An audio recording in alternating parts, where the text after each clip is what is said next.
restaurer la gloire de Dieu dans ses études et dans ses activités. Le constat est évident, le monde a conquis l'Église. L'Église se trouve dans le monde, mais l'Église n'est pas du monde. Malheureusement, l'Église perd son identité, l'Église perd ses mœurs, l'Église perd ses traditions.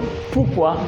Parce que la corruption du monde est en train de gagner du terrain. De sorte qu'il est difficile aujourd'hui de distinguer ce qui est de l'Église de ce qui ne l'est pas. Tant en parole, en comportement, en attitude, il est difficile de distinguer entre deux personnes, laquelle est chrétienne et laquelle ne l'est pas. Pourquoi? Parce que les fondements sont renversés. Les chrétiens qui sont appelés à être des justes sont perdus.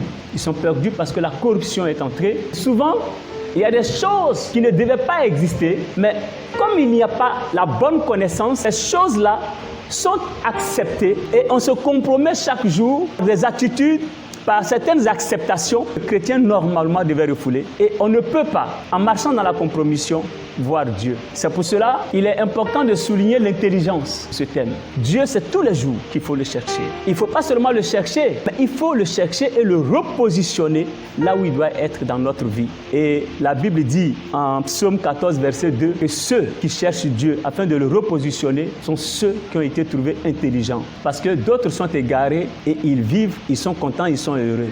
La Bible dit que ceux-là sont des insensés, mais les plus intelligents parmi eux, ils font une hâte et ils cherchent Dieu afin de le repositionner, restaurer, qui veut dire rétablir, ramener ce qui était parti, retrouver ce qui était perdu. Retrouver ce qui était perdu peut nous ramener dans tous les domaines de la vie. Qu'est-ce que vous avez perdu? Le processus pour faire revenir ce qui est perdu, c'est ce qu'on appelle la restauration. Restaurer, c'est remettre à sa place. La place est connue, la chose qui y était est connue. Mais il se trouve que quand on regarde la place présentement et la chose qui y est, il y a dissonance, il y a désaccord. Il faut donc que la place qui avait été prévue et la chose qui avait été prévue pour la place retrouve sa place. C'est ce qu'on appelle la restauration. Donc la restauration, c'est un rétablissement. C'est un rétablissement. Ce n'est pas un établissement, mais c'est un rétablissement. C'est pour cela, dans la Bible, on parle de nouvelle naissance. Il faut donc, dans la restauration, provoquer une deuxième naissance, afin de retrouver ce qui était au commencement. La restauration, c'est le concentré de la mission de Jésus. La vie chrétienne, c'est la vie restaurée. C'est la vie restaurée qui est la vie chrétienne. Ce que nous étions au commencement, que nous avons cessé d'être, c'est ce que nous redevenons par la magie, la puissance du Christ. Donc, c'est une œuvre de restauration. Donc, voici la restauration. Voici donc ce que nous devons comprendre par restaurer. Alors, le deuxième mot, la gloire de Dieu. La gloire de Dieu, c'est la splendeur de Dieu. Est-ce que tu peux distinguer la gloire qui passe? Est-ce que tu peux la saisir? Parce qu'on dit, je veux voir la gloire. Et quand elle vient, est-ce que tu sais la saisir? Parce que pour la saisir, il faut l'identifier, il faut la reconnaître. La gloire de Dieu, c'est la béatitude céleste. C'est pour cela, Ésaïe 42, verset 8 nous dit, je ne donnerai pas ma gloire à un autre. Quiconque les a devient égal de Dieu. Et comme Dieu, il est unique par ses attributs, il s'en sert pour se révéler. Il est jaloux de sa gloire. Il a dit à Moïse, tu viens vers moi et ma gloire est devant toi. Mais garde-toi de voir ma gloire de tes yeux humains, parce qu'aucun humain ne peut voir ma gloire et vivre.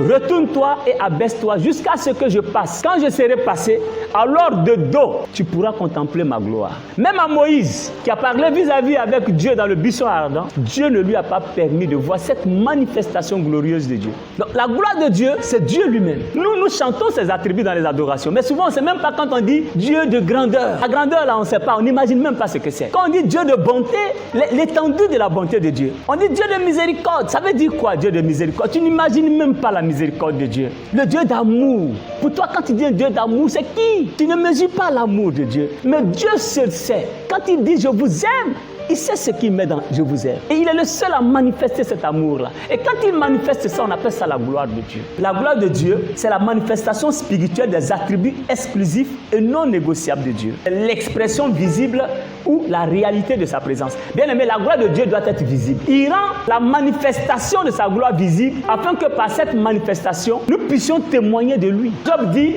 avant j'ai entendu parler de toi, mais aujourd'hui mes yeux t'ont vu. Bien aimé, il a vu Dieu où? En vérité, beaucoup, ils n'ont pas encore expérimenté l'amour de Dieu. Ils n'ont pas expérimenté la toute puissance de Dieu. Ils n'ont pas expérimenté la fidélité de Dieu que David a expérimenté et qu'il compare à un bouclier. Ça, c'est la gloire de Dieu. Tout ce qui caractérise la présence de Dieu dans une circonstance de ta vie est la gloire de Dieu. La gloire de Dieu est tout simplement lorsque Dieu décide de rendre visible, souvent même touchable, sa gloire, sa présence, ses attributs, ses promesses qu'il nous a faites. Donc, restaurer la gloire de Dieu dans ses études, c'est voir la manifestation puissante de Dieu dans ses études et dans ses activités. C'est voir ses études franchir des caps, franchir des limites, que la gloire de Dieu pousse les choses au-delà de vos efforts. De sorte qu'on ne peut que classer ça comme étant Dieu qui a fait. Il y a des limites que tes études franchissent, tu n'arrives pas à expliquer. On se demande, mais comment elle fait? Comment il fait?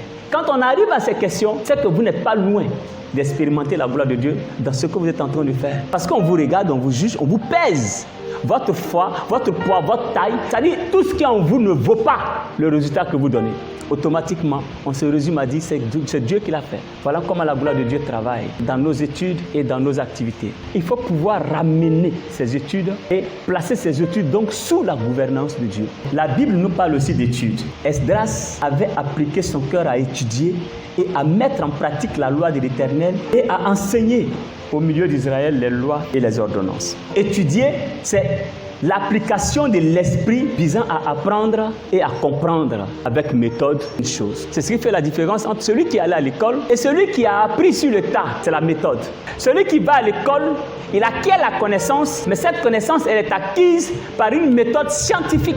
Celui qui n'est pas allé à l'école, il acquiert les aptitudes, mais il n'y a pas de méthode scientifique. C'est la méthode qui fait la différence. Mais ici, il y a un prolongement à l'activité, c'est que l'activité ici revêt le sens de travail, de profession, un échange de services contre une paye, un salaire. C'est cela, activité.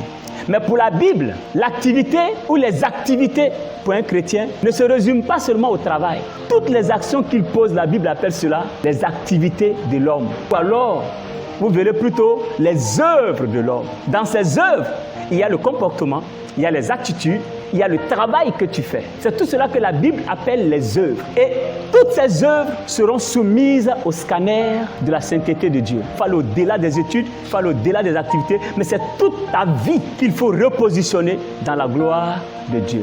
Si vous réussissez cet exercice, alors tous les autres paramètres de votre vie seront impactés dans la gloire de Dieu. Je vais simplement prendre une image. Vous êtes comme un pompier appelé au secours d'une société qui tombe en faillite. Et vous êtes venu pour restaurer la société. Les choses ne vont pas. On vous l'a dit.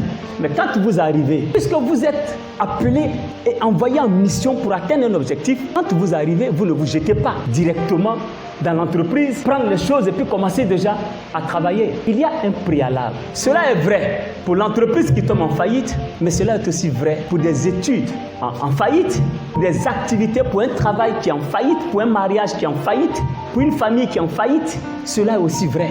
On s'assoit et on fait le diagnostic. C'est ce que j'appelais faire l'état des lieux. On fait un bilan des acquis et les passifs que nous avons. Est-ce qu'il y a correspondance entre mon âge et mon niveau? À quel niveau d'études suis-je? J'ai un niveau de première, mais le niveau de première doit pouvoir correspondre à une densité de connaissances. Tu es en train de faire passer un scanner dans tes études. Morceau par morceau, tu vas démembrer tes études pour voir est-ce que les choses sont à leur place. Si tu ne fais pas le diagnostic, tu vas rester en train de faire des efforts que ceux qui sont dans leur niveau font. Alors que toi, tu sais que tu n'as pas le même âge qu'eux. Donc, tu te retrouves à un niveau où tes promotionnaires sont de trois niveaux en avance sur toi. Tu as un retard. Il ne faut pas que ces choses-là, tu les banalises. Non, il ne faut pas les banaliser. La Bible parle de génération en génération. Tu appartiens à une génération, mais tu vis dans une autre génération. Parce que tu es affecté par le niveau scolaire à une génération, mais en réalité, ta génération est en avance. Et ça, souvent, sur le plan spirituel, c'est des choses qu'on perd de vue. Et généralement, comme on n'a pas fait de diagnostic, on n'a pas établi un bilan, tout ce que le diable nous communique, ça nous tombe dessus. Et souvent, il arrive à nous avoir par le découragement, la déception. On a vu même des gens qui, à force de ça, ont abandonné les études parce qu'ils se sont dit quoi? Moi, je ne peux pas rester dans la même classe que des petits frères. Pas parce qu'ils n'avaient pas le niveau, pas parce qu'ils ne pouvaient pas poursuivre, mais ils n'ont pas su faire le diagnostic. Le plus important, c'est de faire d'abord un diagnostic. Apprenez à faire le diagnostic de vos études. Le niveau n'est qu'une présomption. Maintenant, est-ce que vous-même, quand vous asseyez, vous regardez dans un miroir, est-ce que vous avez réellement un niveau de terminale? Parce que vous voyez, le mensonge commence par là. Tu te mens à toi-même. Tu ne fais pas d'effort parce que tu n'as pas fait le bilan réel. C'est quand je fais ça que je dis il y a des lacunes. Et ces lacunes sont à quel niveau? En littérature, en sciences, dans quel domaine, dans quelle matière? Alors, je vais recourir à la remédiation. Avant que Dieu ne prononce un seul mot pour faire savoir son intention, il trouve un état. Il nous décrit l'état des lieux avant qu'il ne commence à faire venir à l'existence ce qu'il avait programmé. Il y a un programme, mais il n'est pas venu comme ça et puis commencer. Non. Il nous fait l'état des lieux. Parce que comment il a trouvé la terre? Une terre informe et vide. Ça peut être l'allure ou l'aspect de tes études présentement. Des études informes et vides. Sans réelle capacité, sans un véritable niveau. Parce que tu ne peux pas répondre aux questions qu'on pose à un élève de terminale. Tu ne peux pas faire un paragraphe de 5 lignes sans qu'on ne souligne 5 fautes. Voilà une terre informe et vide. Des problèmes à la surface de tes études, bien-aimé. Rien ne va. Les ténèbres n'ont plus de terrain dans tes études. Fais l'état des lieux. Mais toi, tu ne fais pas de bilan, tu ne fais pas de diagnostic. Les ténèbres sont dans tes études, mais tu n'as jamais fait de diagnostic, tu n'as pas fait de bilan. Donc, les ténèbres continuent. Or, il va falloir qu'un jour, tu fasses le diagnostic et que, comme Dieu, tu dises que la lumière soit dans mes études. Et c'est quand la lumière sera dans tes études que tu pourras alors rétrécir les limites des ténèbres et de l'ignorance qui sont en train d'envahir tes études. Mais tant que tu ne le fais pas, tu vas baigner dans les ténèbres de l'ignorance. Dieu l'a fait. Et il y a eu 3 choses. Après le diagnostic, Dieu dit, Dieu voit, Dieu apprécie. Il dit que la lumière soit, la lumière fut. Dieu voit, il dit, il vit que la lumière était bonne. Il a vu et que la lumière était bonne. Dieu dit, Dieu apprécie. D'abord, il dit, il voit ce qu'il a dit, venez à l'essai. Et puis il apprécie. Et quand il apprécie, il cachette. Et il passe à une autre étape. Mais ça a été fait après un bilan, bien aimé.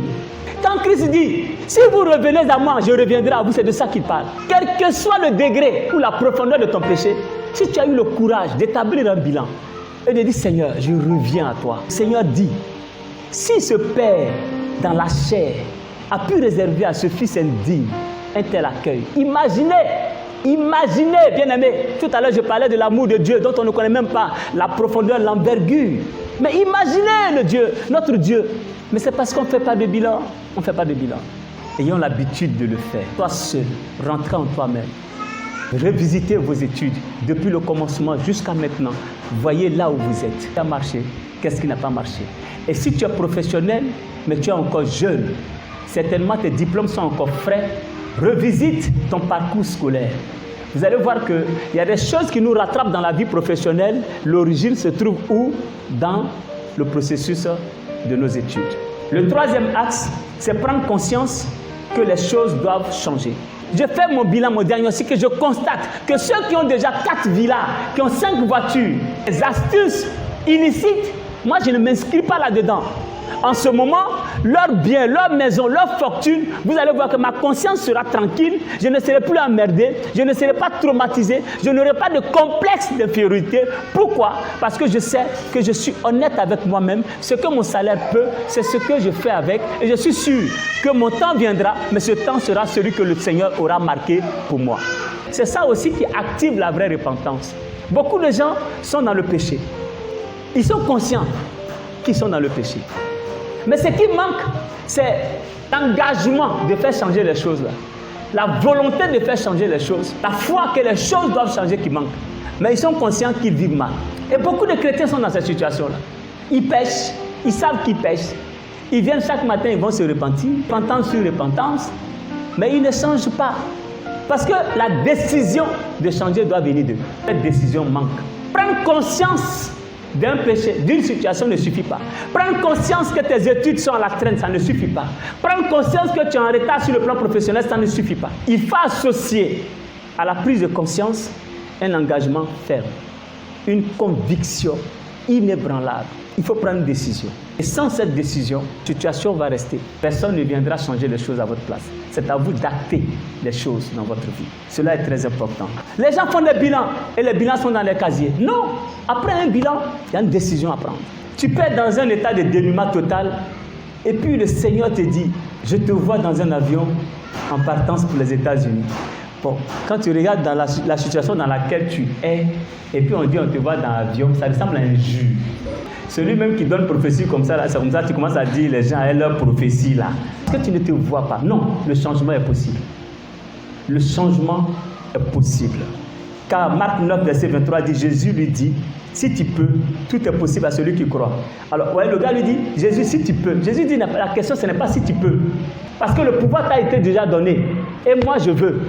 C'est parce que je veux que tu guérisses que je te donne le pouvoir, qui est la foi, qui active la guérison. C'est parce que je veux que tu prospères, je te donne le pouvoir, par la foi, d'activer la prospérité dans ta vie. Donc Dieu lui veut. Maintenant, ce qui reste, ce n'est plus la volonté de Dieu qui compte. C'est plutôt quoi? L'activation de ta foi. Il va s'accorder avec la volonté préalable de Dieu. Et puis les choses rentrent dans l'ordre. Dieu lui veut. Lisez toutes les promesses de Dieu et donnez-moi une seule promesse qui dit Dieu n'a pas formé de projet pour vous. C'est le projet de prospérité, de bonheur, de paix. Mais comment tu peux encore demander à Dieu, Seigneur, est-ce que tu veux que je sois en paix? Est-ce que tu veux que je prospère? Est-ce que tu veux que je travaille? Mais lui qui a dit que celui qui ne travaille pas ne mange pas, comment peut-il te priver de travail? Le disant, Dieu t'a déjà affecté le travail. Venez à moi, vous tous qui êtes chargés, fatigués, je vais vous donner du repos. Il a dit ou il n'a pas dit? Maintenant, tu demandes à Dieu s'il veut encore te donner le repos. Maintenant, je ne sais pas si tu comprends Dieu. S'il a dit venez et que tu es venu, le repos là, il t'a déjà donné, mais c'est spirituel. Maintenant, il te dit, toi, quand tu viens, saisis les promesses par la foi. Et la foi, c'est la main spirituelle que tu plonges dans l'invisible pour prendre toutes les dispositions que Dieu a déjà mises et tu fais paraître ça au visible. C'est ça la puissance de la foi. Et Dieu aime ceux qui ont la foi parce que ceux-là font plaisir à Dieu. Travaillent et ils honorent le nom de Dieu. Ceux-là, ils glorifient Dieu. Il dit ce que vous demandez, si vous le demandez par la foi, croyez que vous l'avez et vous l'aurez. Donc, associe à la prise de conscience de ta situation la foi que les choses peuvent changer. Et lorsque vous aurez cette foi que les choses peuvent changer, alors vous verrez que toutes les décisions que vous allez prendre, à ces décisions-là, vous associerez la persévérance, l'abnégation, la conviction, la force, la foi, et puis les choses vont aller de mieux en mieux dans vos études. Vous ferez des efforts conséquents parce que vous vous attendez à quoi? Au changement qui est possible. Quand Salomon demande à Dieu la sagesse et l'intelligence, est-ce qu'avant qu'il ne demande la sagesse et l'intelligence, Salomon était-il sage ou n'était-il pas sage? Il a reçu la sagesse et l'intelligence après les avoir demandées, ou alors avant ça, il avait déjà un peu quand même. En chacun de nous, il y a de la sagesse. Aucun être humain que Dieu crée sans sagesse. Comme en chacun de nous, il y a la foi. Il n'y a aucun être humain, qu'il soit chrétien ou pas, qui n'ait pas reçu une dose de foi. Comme Salomon avait déjà une dose de sagesse. Mais il dit, pour gouverner un tel peuple, j'ai besoin d'une autre dimension de sagesse et d'intelligence. Sinon, il était déjà sage, il était intelligent. Mais quand il multiplie, quand il regarde le nombreux peuple que Dieu lui a donné, il était obligé de demander une autre dimension. Et c'est ce qui a été fait. Salomon a demandé, il a reçu. Donc toi aussi, tu peux demander à Dieu des choses pour tes études et ces choses vont s'accomplir au nom de Jésus. Le dernier axe, c'est adopter une démarche pour la restauration de ses études et de ses activités. Cette démarche-là, il y en a 4 points.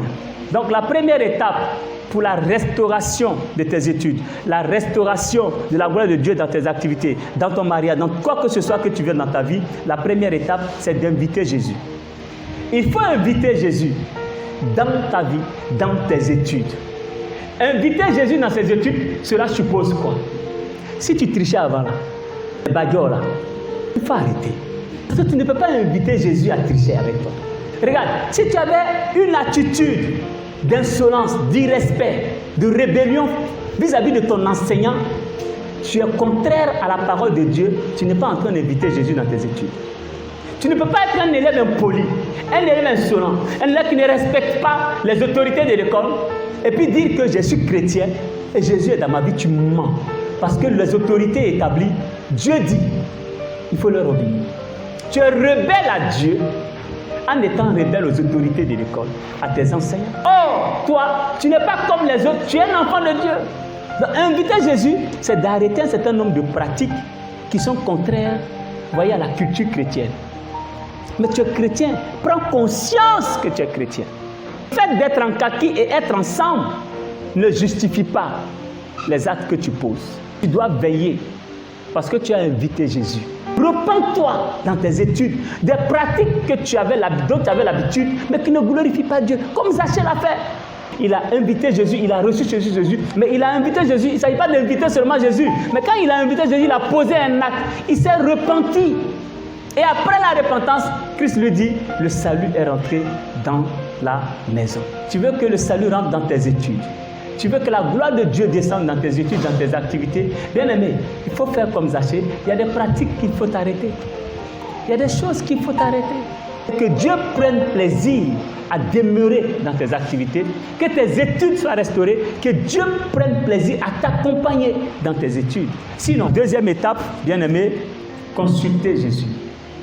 David va en guerre contre les Philistins, mais il consulte Dieu.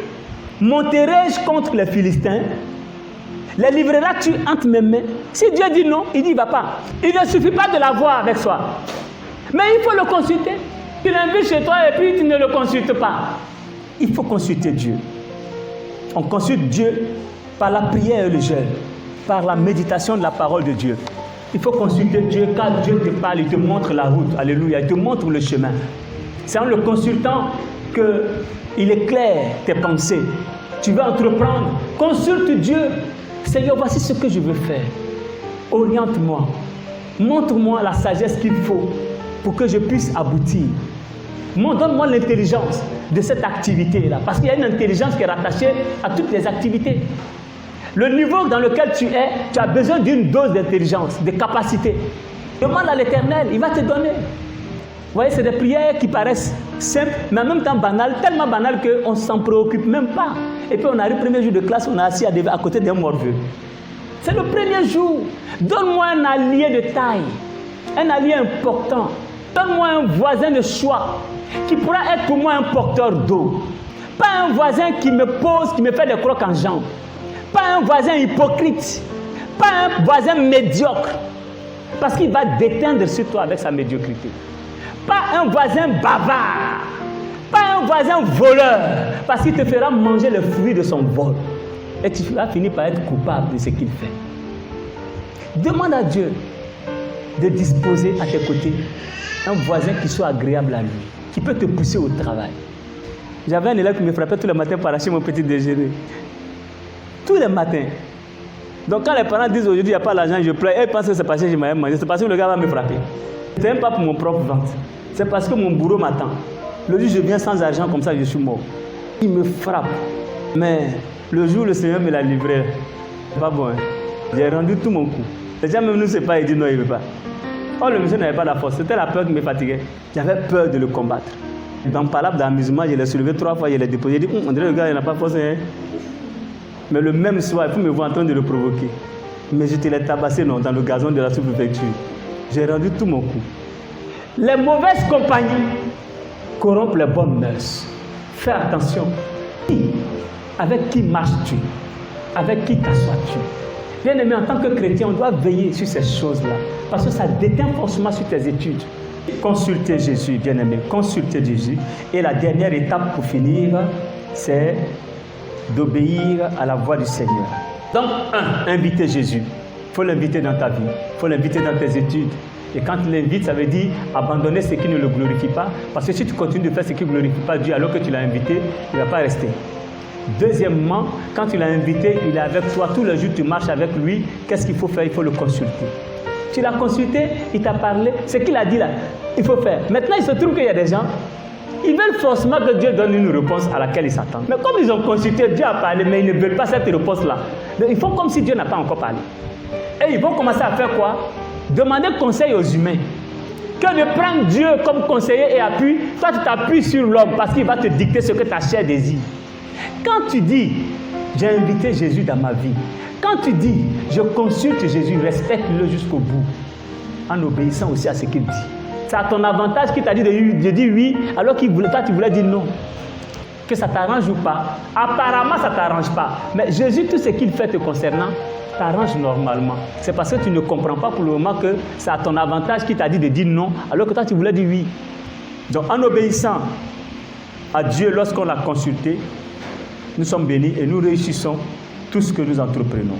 Dans ce premier miracle qu'il a accompli, c'est la révélation de ce qu'il est réellement pour quiconque l'invite dans sa vie. Parce que ce qui était comme de l'eau, fade, sans goût, Jésus est capable de vous redonner le goût de ce vin doux qu'il a apporté à ces noces-là. Bien-aimés, se foutre de la vie, mépriser la vie, c'est mépriser Christ, c'est insulter Dieu, c'est nier le sacrifice de la croix. Ne pas prendre ta vie au sérieux, c'est une injure pour Dieu. Parce que Dieu n'est pas venu pour le mariage, il n'est pas venu pour l'argent, il n'est pas venu pour la voiture, mais il est venu pour ta vie. Ce que Dieu juge de bon, qui sommes-nous, nous? Pas considérer cela. C'est pour cela, il dit, vivez comme vous voulez, mais n'oubliez pas que le jour viendra où chacun rendra compte. C'est pour cela, invitez le Seigneur dans vos études. Pendant que vous êtes encore élève, vous en serez de grands bénéficiaires. Pour ceux qui ont commencé le travail, invitez le Seigneur dans votre travail, s'il vous plaît. Bien-aimés, gardons-nous de tout ce qui n'honore pas le Seigneur. Faisons attention aux actes que nous posons lorsque nous avons invité Jésus dans notre vie. Tenons compte de sa présence et obéissons à ce qu'il nous demande de faire. Car sans obéissance, en vérité, bien-aimés, nous ne sommes pas enfants de Dieu. Sans obéissance, il ne peut pas avoir la gloire de Dieu dans notre vie. C'est l'obéissance qui prête le siège de la gloire à l'Éternel. Et Dieu vient et il règne dans nos études, il règne dans notre travail, il règne dans notre mariage, il règne dans tout ce que nous faisons. Parce qu'il devient la troisième personne dans le mariage, mais il devient l'allié le plus sûr, le partenaire le plus sûr de toutes vos entreprises. Que Dieu vous bénisse.